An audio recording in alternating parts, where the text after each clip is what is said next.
Well, it's 40, almost 40 some odd years of different projects, so probably in the hundreds at this point.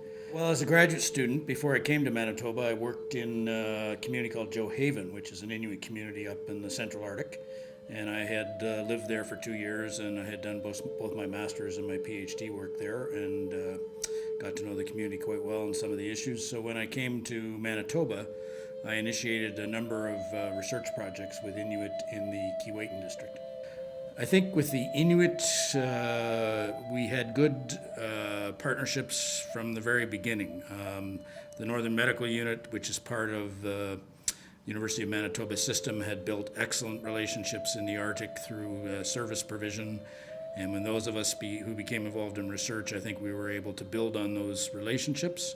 There were good relationships with the First Nation communities, but I think the First Nation communities were much more skeptical about the value of research in the early days. I think it took longer to build the kind of trust in our relationships in the First Nations context. I think we were able to establish that and work with the Assembly of Manitoba Chiefs, particularly when we created the Assembly of Manitoba, the Manitoba First Nations Center for Aboriginal Health Research.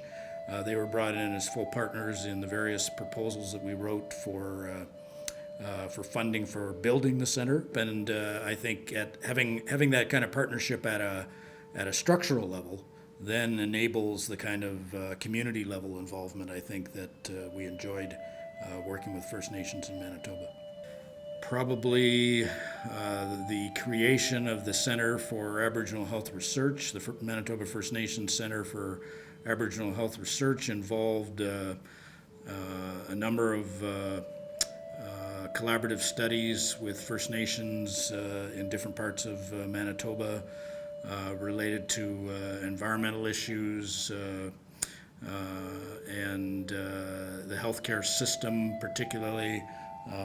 We and my colleagues in Manitoba were involved in a number of studies looking at the transfer of health services to communities and other system level questions of concern to First Nations. And this would have been the mid 90s, and I think at that time there were very few centers, research units, groups, anywhere in the country that were focused on Aboriginal health research. Subsequently, there's many universities that have these kinds of centers now, but at the time I think we might have been one of 2 or 3 in the country. And the Royal Commission on Aboriginal People was 1993 to 1996, and they had a very large-scale research program to support the writing of the Commission's recommendations. And the Northern Health Research Unit was asked to contribute significantly to that database. It contributed to, I think, a growth to a more national role than more of a regional role. So I think up until that point, most of the studies that we were involved in were either in Manitoba or the Keewatin region. With the Royal Commission, we were undertaking research in northern Quebec, in northern Saskatchewan, in Alberta, different parts of the territories. We were being asked, in a sense, to contribute to the questions around what needed to be done to improve Aboriginal health across the country. So around 1998, 1997, maybe we were asked by Health Canada if we would consider doing a national consultation on whether Health Canada had launched through Statistics Canada 2 major national surveys, the National Population Health Survey and the National Longitudinal Study of Children. And Health Canada came to us and asked us whether we would consult with First Nation, Metis, and Inuit communities to determine whether a Aboriginal version of those surveys could be implemented by Statistics Canada.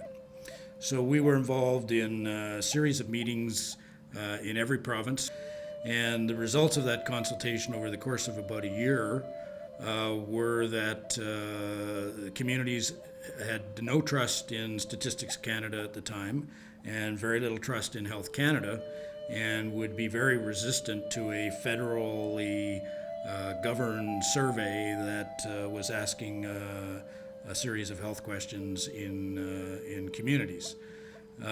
So as a result of that consultation, our recommendation to Health Canada was that what was required was a national First Nations and Inuit regional health survey that would be under the authority of a First Nations governing body.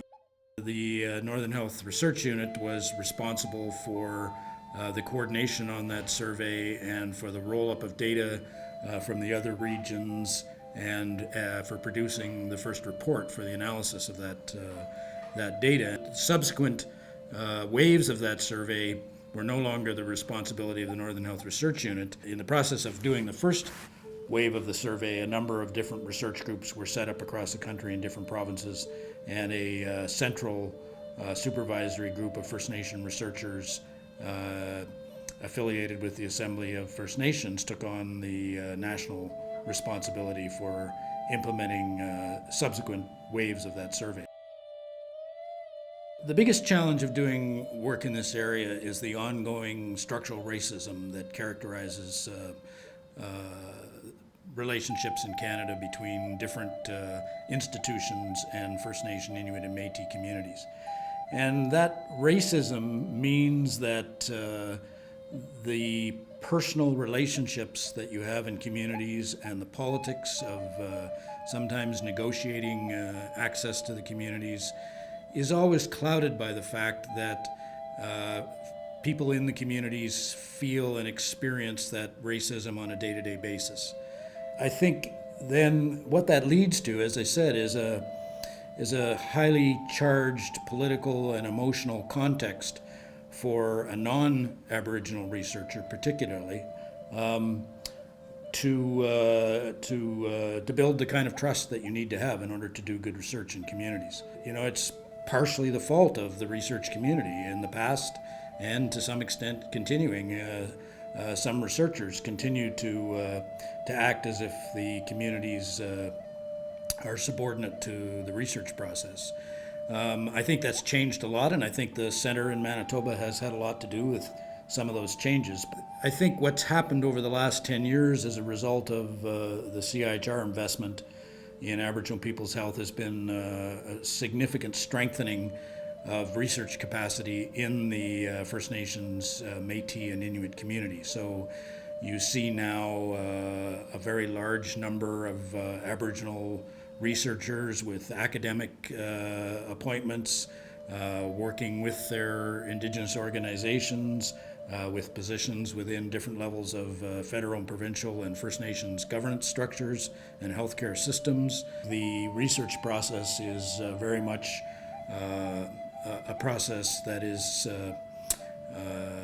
owned and driven by First Nation health researchers, and I see increasing interest on the part of Aboriginal students in health research as a potential career. I think that process is being repeated across the country, and I think that's the future of Aboriginal health research.